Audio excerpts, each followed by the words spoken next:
Não existe estratégia ou técnica de vendas que resista a uma má atitude. Você precisa entender isso e é sobre isso que eu quero falar com você hoje. Não tem como ensinar técnica de venda avançada para uma pessoa que está com a atitude errada. A atitude é a base de tudo. A atitude é que sustenta depois você usar a técnica correta. Embora o mercado esteja exigindo cada vez mais profissionalismo, competência, agilidade, uma série de coisas, e as técnicas de venda venham evoluindo para fazer com que isso aconteça, quando você tem um vendedor, uma vendedora que está resistente, que está com medos, que está questionando algumas coisas e a atitude demonstra isso, não tem técnica avançada que sobreviva. É sobre isso que eu quero falar com você hoje. Vamos lá? Vem comigo.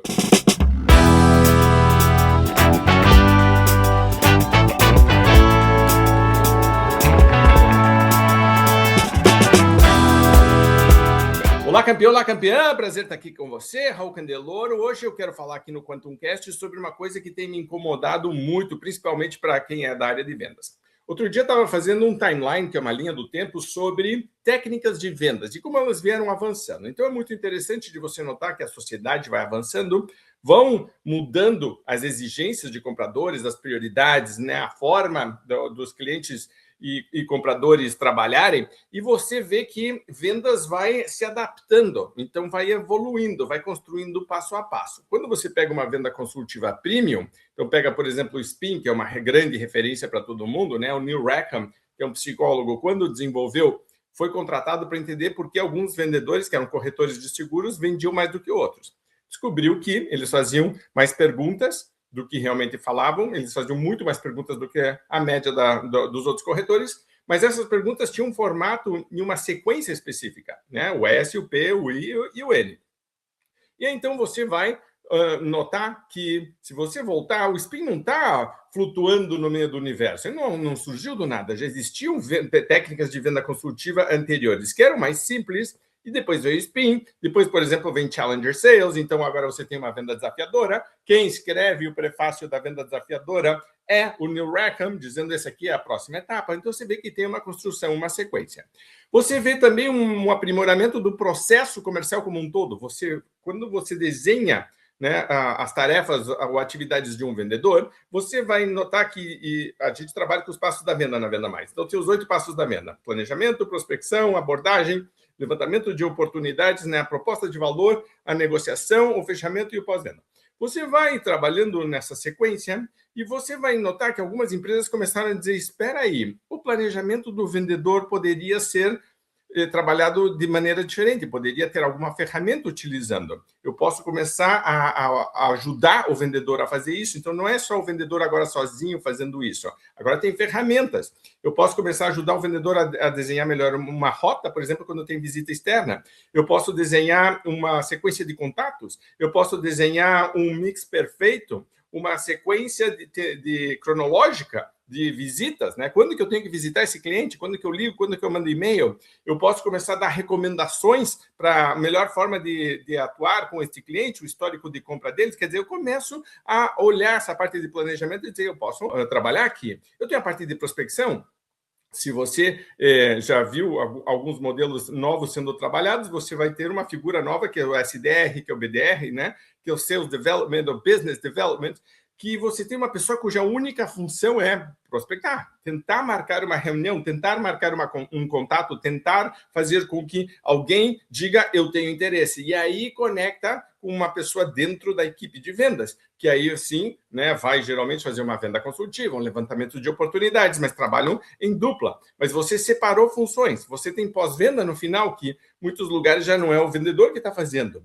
O vendedor recebe um relatório, faz um acompanhamento, mas ele que meio que supervisiona. Outro dia eu estava fazendo um evento numa empresa que tinha 140 pessoas de vendas na sala e só 13 eram vendedores de verdade, o resto era tudo equipe de apoio.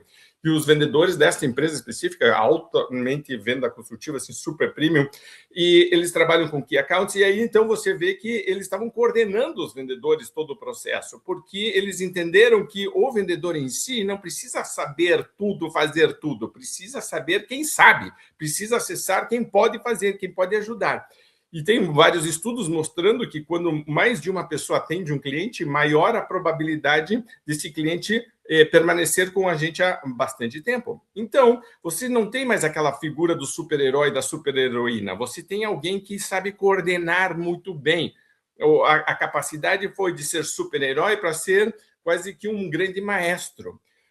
Quando a gente está trabalhando sozinho, que por enquanto é a maior parte da realidade, não é o que, né, acontece todos os dias, mas eu preciso entender isso. E eu preciso entender que, ao mesmo tempo, se eu não tiver a atitude correta em relação a essas mudanças, a relação que está acontecendo, eu começo a ter uma postura que bombardeia, ela sucateia, ela subverte o processo da venda técnica consultiva, porque eu perco o brilho no olho, eu perco o tesão, eu começo a fazer algumas atividades só para marcar X, só para dizer que eu fiz. Então, por exemplo, follow-up. Hoje você vê que você pode automatizar follow-up. Entrou em contato com o cliente, aí por algum motivo não conseguiu fechar, então eu coordeno, né, com algum sistema, algum software, alguma coisa, um processo de follow-up. Tem gente que está fazendo 15, 16, 17 follow-ups automatizados, mas não está nem prestando atenção, virou automático. Só para dizer que está fazendo. É muito melhor você fazer 2 ou 3 coisas mais de verdade aprofundadas do que fazer o que eu chamo do fast food, do que virou área de vendas. Eu quero volume, eu quero, né, eu não me aprofundo. Venda consultiva não é superficial, ela não é volume. A venda consultiva é dizendo, eu vou me aprofundar. Eu uso a tecnologia para poder me aprofundar melhor, não para terceirizar a função do aprofundamento. Eu não paro de prestar atenção no ser humano que tem do outro lado. Eu não paro de mapear as necessidades, como que eu posso ajudar. Outro dia, por exemplo, eu estava falando com uma equipe de vendas, que também é super top premium venda consultiva, e um dos vendedores estava comentando que tinha um cliente que ele visitava há muito tempo e o cliente nunca comprava, mas ele continuava visitando. É uma fazenda, o pessoal do agro. E aí, então, ele um dia chegou lá e o dono da fazenda, que é o comprador, estava muito bravo porque tinha uma carreta que precisava descarregar e as pessoas que iam descarregar os sacos, que eram de algum insumo, do concorrente, inclusive, estavam ali e precisavam ser transportados para um depósito. E o dono estava muito brabo, certo? Dizendo, pô, e agora o que nós vamos fazer? E o vendedor disse, eu te ajudo. E o cara olhou dizendo, mas vamos nós, né? Do tipo, né? Não vamos depender de ninguém, né? Chama mais uma pessoa para ajudar. E acabou que o vendedor passou a manhã carregando o saco de concorrente para o depósito, mas estava do lado do cliente, os dois estavam suando, estavam dando risada, depois eles foram, né, tomar uma cerveja, foram almoçar, bater um papo e pronto. O cara ganhou, conquistou um fã para o resto da vida, agora este cliente só compra dele. E a gente estava dizendo, essa é a parte que não te ensinam da venda consultiva e que está se perdendo. Eu chamo isso do olho do tigre, né? Tem um filme super antigo do Rocky Balboa, onde ele já é campeão, ele já está bom, mas não quer mais treinar. E ele para de fazer o básico. Certo? O cara que está querendo ganhar de verdade está treinando numa academia toda podre, tem goteira no teto, ele sai para correr na chuva, ele não tem equipamento, as coisas rasgam e ele não quer nem saber, tipo, porque, cara, ele tem olho do tigre, ele diz, cara, eu vou ganhar, estou com fome, eu quero ganhar. E a galera, então, começou, às vezes, eu sinto, a usar técnica de venda avançada como se fosse um escudo. Certo? Eu, tipo, não, eu aprendi, eu vou fazer o spin, eu fiz os passos do spin, mas, meu, você fez um spin tão sem tesão, tão sem graça, que você matou o coitado do spin. O spin não tem culpa, certo? O Neil Rackham deve estar lá dizendo, meu Deus do céu, o que aconteceu? Eu criei um monstro, porque a pessoa que está olhando e simplesmente olhando, você já deve ter passado por isso. A pessoa liga no telefone, ou você vai, às vezes, no varejo, e é muito comum isso acontecer, a pessoa não está bem treinada e não está com tesão, certo? E aí você ver a pessoa desvendendo. Eu falo muito sobre isso, sobre o perigo de desvender.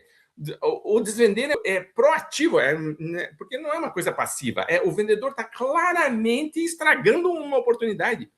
Porque o cliente chega querendo comprar com dinheiro, tem oportunidade, mas a falta de tesão, a falta de entusiasmo, cara, é tão forte que não consegue superar uma técnica de venda qualquer que seja. Certo? Então, se eu vou fazer, por exemplo, um spin, uma venda desafiadora, eu uso o CEPA-PIAG, né, que é o que eu desenvolvi dentro da Venda Mais.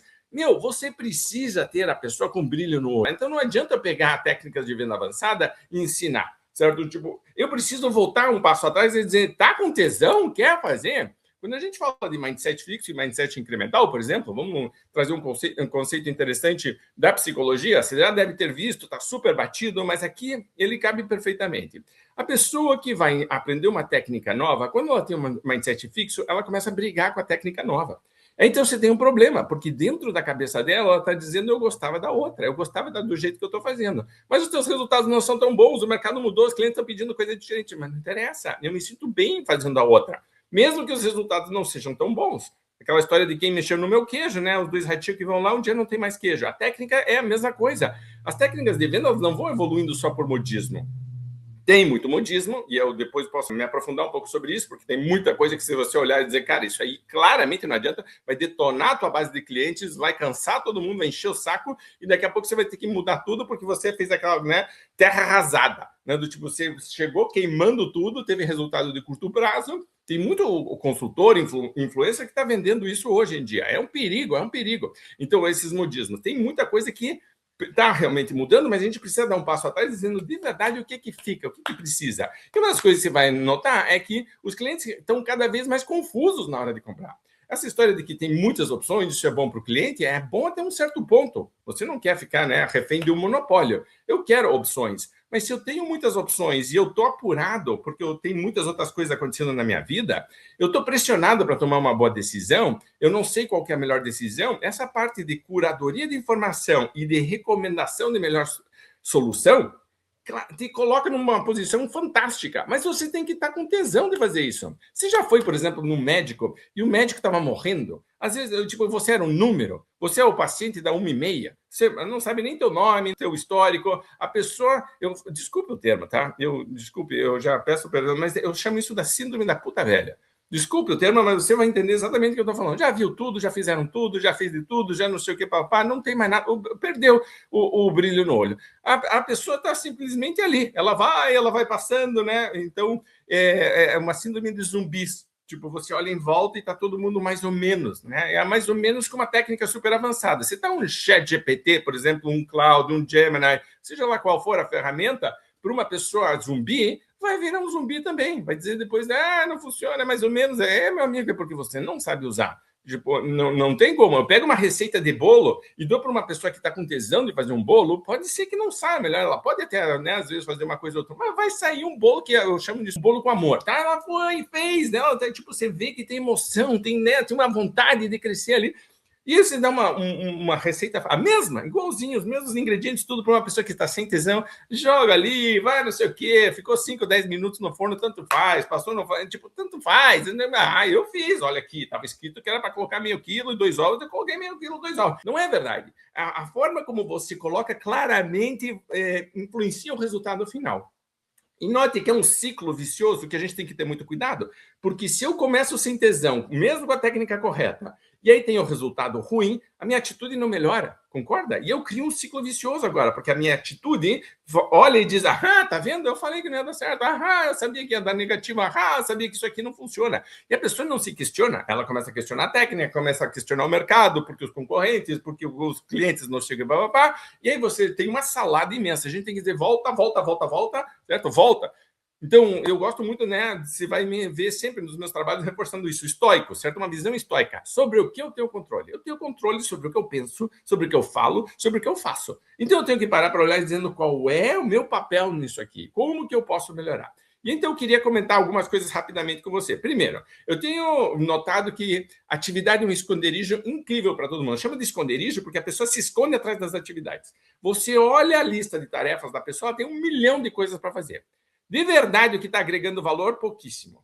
Teve uma vez que eu estava fazendo um trabalho muito legal com o Vitor Damasio, inclusive eu estava fazendo a parte do grupo de mentoria dele, e eu era um dos mentorados. E a gente estava fazendo um trabalho onde a gente estava falando de um produto, um lançamento que a gente ia fazer, e a gente ia faturar um certo, né, volume de dinheiro, e aí a pessoa que estava guiando esse dia, o exercício, disse, bom, agora multiplique por 10x. E eu olhei e falei, caramba, porque o 10x te tira completamente da zona de conforto. E eu comecei a olhar as atividades que realmente eu tinha feito a lista ali para ver, né, para atingir aquele objetivo. E quando eu comecei a pensar, primeiro, elas me ajudam a atingir esse objetivo, a maior parte delas me ajudava a atingir o objetivo. Mas quando eu coloquei 10x de objetivo, a maior parte delas não ajudava, estava me atrapalhando. E aí a discussão toda foi começar a dizer, você está realmente fazendo tarefas de alto valor? Quando você olha a tua agenda, por exemplo, pare para pensar. Quanto você acha que você vale em termos de dinheiro? Obviamente, a vida humana não tem valor, mas vamos dizer, certo? Para entender aqui o exercício, que eu tenho uma mentalidade de 1 milhão de reais, ou de 10 milhões de reais, ou de 100 milhões de reais. Por que isso é importante? Não é porque é simplesmente um exercício motivacional, blá, blá, blá, né? Exercício de autoajuda, etc. É porque começa a definir como você vai encarar algumas coisas na tua vida. Se você se vê como uma pessoa de 100 milhões e você olha algumas tarefas, você vai dizer, eu vou contratar alguém para fazer essa tarefa, eu vou arrumar alguém para fazer essa tarefa, eu vou achar um jeito mais fácil de fazer essa tarefa, certo? Tipo, eu vou facilitar. Por quê? Porque esta aqui não é uma tarefa de 100 milhões.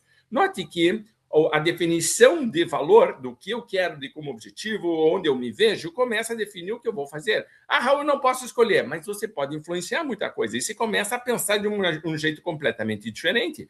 Eu começo a olhar para o cliente de uma maneira diferente, os meus processos de maneira diferente, o meu mix de maneira diferente, a minha carteira, certo? Tipo, eu começo a olhar a vida como um todo e dizendo, isto aqui é de 100 milhões ou não é? Porque senão o que acontece é que eu me escondo. É um refúgio, é quase como se fosse um refúgio da incompetência. A palavra é dura, né, o termo é duro, mas é um refúgio da incompetência. Eu estou escudado porque, né, coloquei como escudo uma série de tarefas que, na verdade, não me ajudam a atingir um objetivo e muito menos 10x. Eu tenho que começar a questionar isso e começar a dizer, espera aí, onde eu posso trabalhar isso melhor? Segundo, improviso, né? Outro dia, né? Eu gravei um vídeo, o Marcelo gravou um vídeo sobre isso, falando sobre a vida do vendedor não tem rotina. E a gente defende que tem rotina. E principalmente a principal rotina para mim que tem que ser, além de revisão do dia, de você olhar o que é prioridade, é você começar a dizer este cliente aqui, agora, neste momento, qual seria a conversa perfeita? Qual seria o pedido perfeito?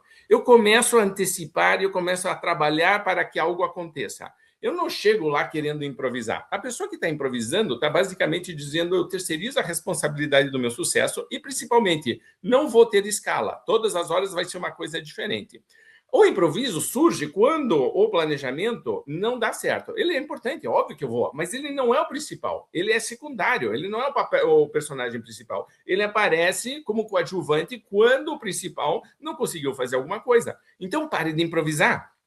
Pare de improvisar. Da mesma maneira que o excesso de tarefas é um escudo e é um refúgio de incompetência, o improviso também é muitas vezes um escudo, certo? Eu estou tentando me esconder ali, dizendo porque eu não quero de verdade me preparar. Não existe mais hoje venda consultiva sem preparação verdadeira.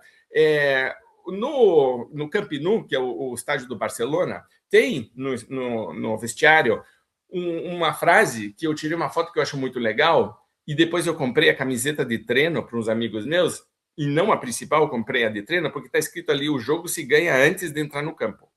Eu acho isso muito legal, é a importância da preparação, a importância do treino, certo? O jogo se ganha antes de entrar no jogo. Então, você tem que começar a olhar dizendo, a venda se ganha antes de começar a venda. Eu tenho que estar preparado sempre que eu for encontrar um cliente. Não existe essa história de que, eu vou improvisar aqui, eu vou ver. Não, eu já vou preparado. Se precisar improvisar, fantástico, mas eu já vou preparado, já sei que o direcionamento é esse. Terceira coisa que é super importante. O maior concorrente nosso, de verdade, não tem CNPJ.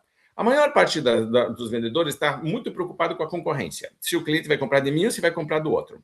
De verdade mesmo, o maior inimigo é a inércia. É a não tomada, a não decisão, a não tomada de decisão. Eu tenho que entender que o meu cliente, na verdade, está basicamente pensando o seguinte: faço alguma coisa ou não faço? Continuo do jeito que está ou não continuo do jeito que está? Então, tem uma venda que é uma venda pré-venda. Eu tenho que fazer com que o cliente saia da inércia.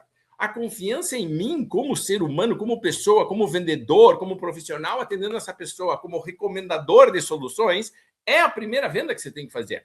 Então, não é o produto. Muita gente coloca o produto, o serviço, o benefício do produto ou serviço, dizendo, cara, é você na frente. Na verdade, o grande diferencial é você. E é você que ajuda a criar esse movimento positivo que quebra a inércia.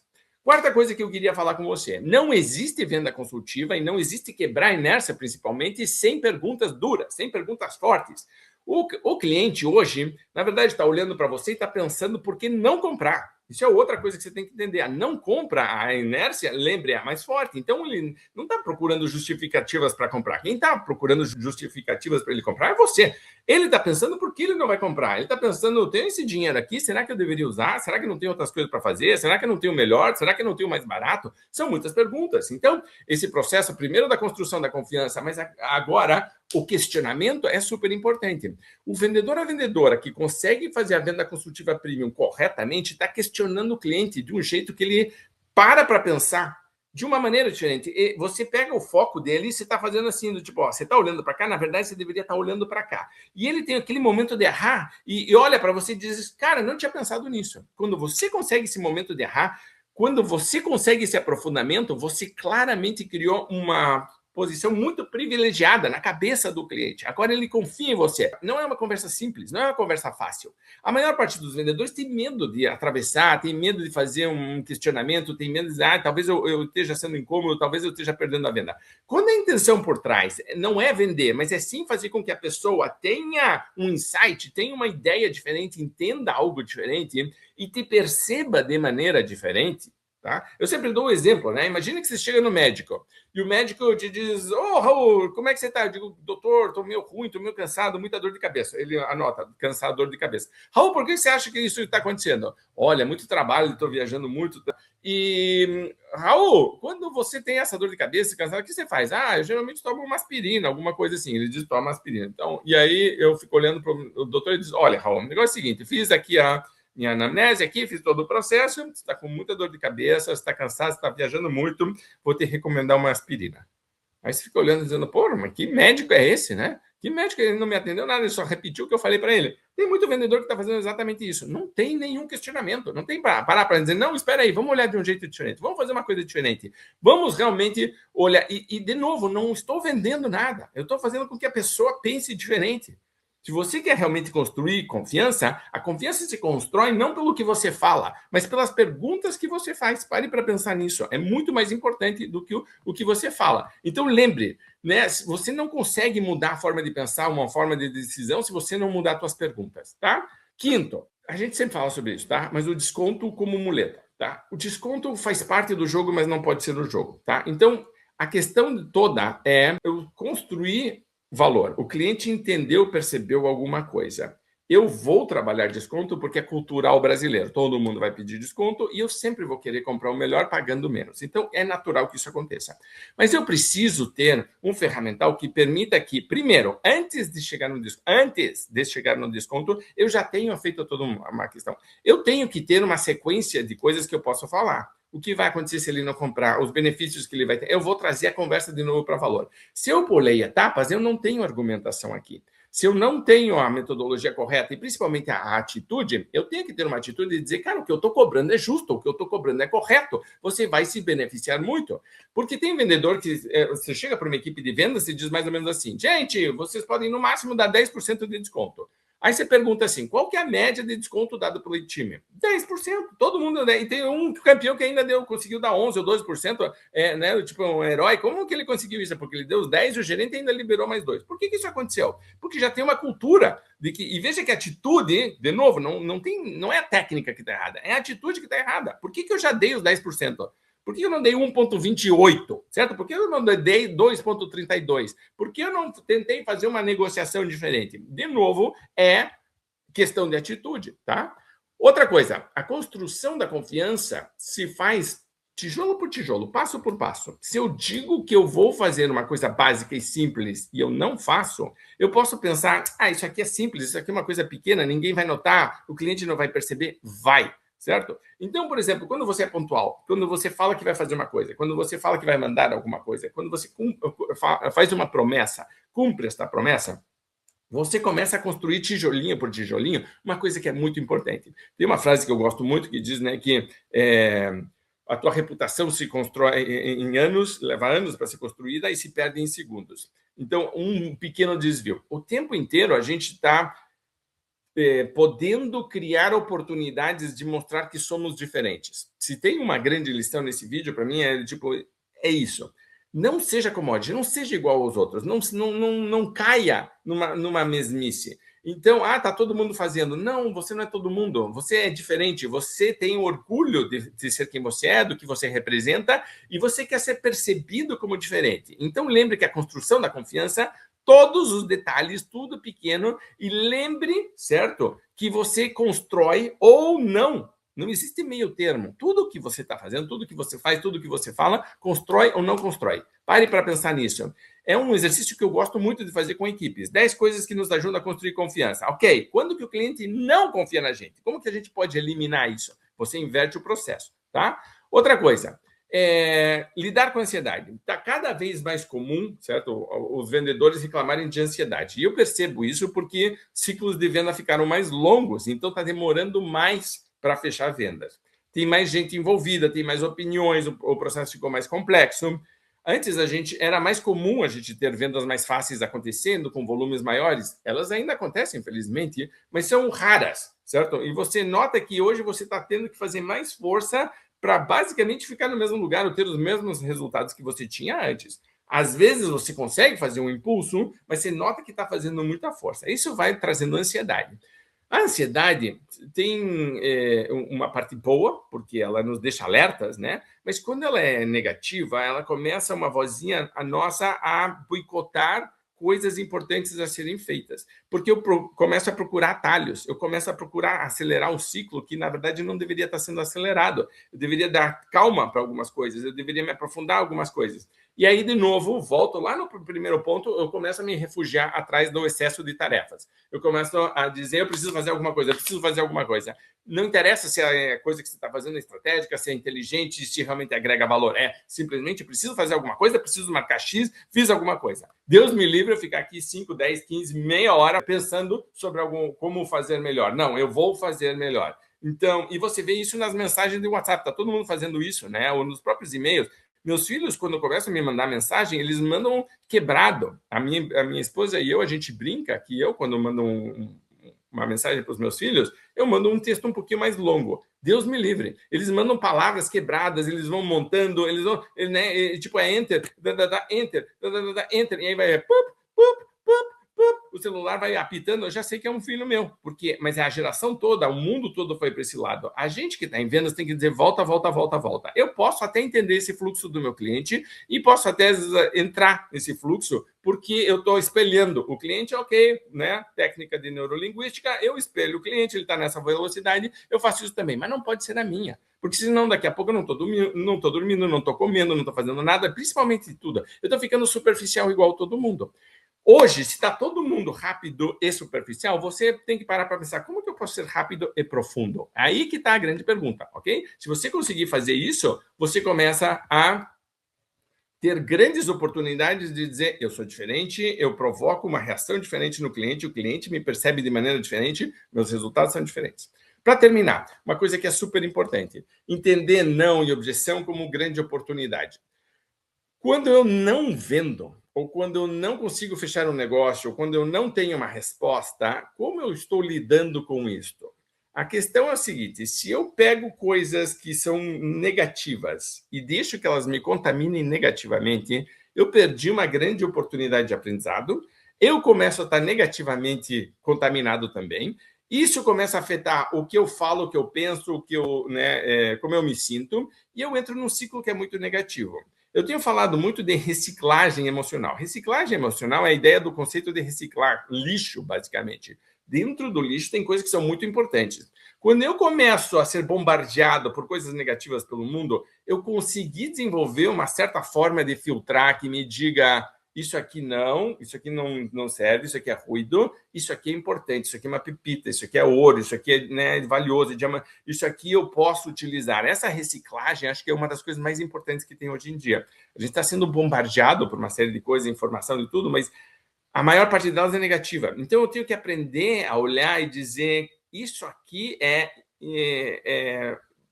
potencialmente muito valioso se eu souber trabalhar. Então, quando eu perco uma venda e eu aprendo alguma coisa com ela, Note como, com o passar do tempo, eu já começo a me destacar de todo mundo.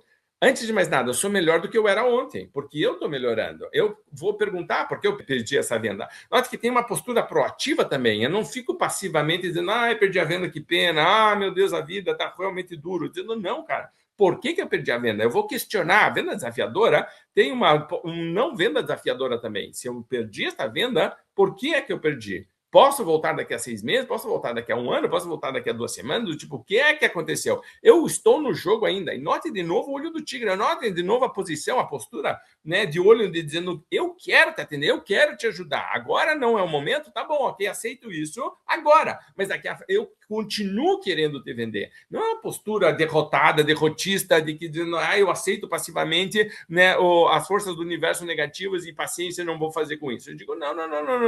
Então, você tem que o tempo inteiro estar olhando isso, inclusive porque se você olhar corretamente, ele te rejuvenesce. Você começa a testar coisas novas, você começa a testar coisas diferentes, exige que você evolua. O não passivo, né, essa aceitação passiva do não, do negativo, da perda, faz com que eu me acomode. Eu continuo repetindo as mesmas coisas, às vezes elas funcionam, às vezes elas não funcionam, mas eu basicamente estou repetindo uma rotina que não é de alta performance. A rotina de alta performance é uma rotina, mas tem um componente que é de melhoria. Então, se eu olhar uma rotina de alta performance hoje tua e comparar com 6 meses atrás, ela deveria ser diferente. Por quê? Porque ela foi evoluindo, ela continua sendo rotina. Ok? Ela continua sendo rotina, mas ela evoluiu naturalmente. Todo mundo que está fazendo alguma coisa de alto nível, você vai ver que quando era novato fazia de um jeito, agora que é experiente faz de outra coisa. O problema é o seguinte, o novato vai evoluindo, ele entende isso. O experiente tende a se acomodar, porque passou por uma série de coisas, aprendeu que algumas coisas funcionam e tende a repetir algo, mesmo quando não está funcionando. É muito difícil para o ser humano, nessas horas, ter a humildade de parar e dizer, espera aí, preciso reaprender algumas coisas, preciso desaprender algumas coisas, preciso parar de fazer algumas coisas e começar a fazer outras. Este movimento pode acontecer de duas formas. Uma, o mundo externo, alguém, um chefe, alguma coisa pode me pressionar, me obrigar a tomar essa decisão, ou eu, de maneira mais sábia, tranquila, equilibrada emocionalmente, posso dizer, entendi, eu vou fazer isso. E muitas das vezes, você não precisa fazer uma grande revolução. Eu falo o tempo inteiro sobre isso. A sequência de evoluções cria a revolução.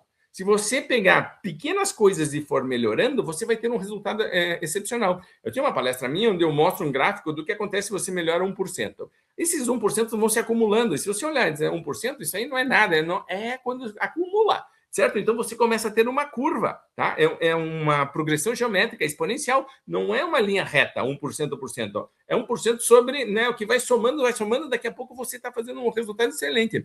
Se você notar, e se você entender isso e notar na tua vida, pequenas oportunidades de melhoria que podem ser feitas, você naturalmente tem um caminho que é muito, muito bom de fazer, porque ele continua tendo uma rotina, você continua tendo estabilidade, ao mesmo tempo você está se renovando. E é isso que o mercado exige hoje, tá bom? Então, resumindo tudo aqui, o que eu realmente quero que você entenda é que não tem grande técnica de venda consultiva avançada que resista a uma má atitude. E a má atitude basicamente decide o que você vai ter de resultado, e está no seu controle.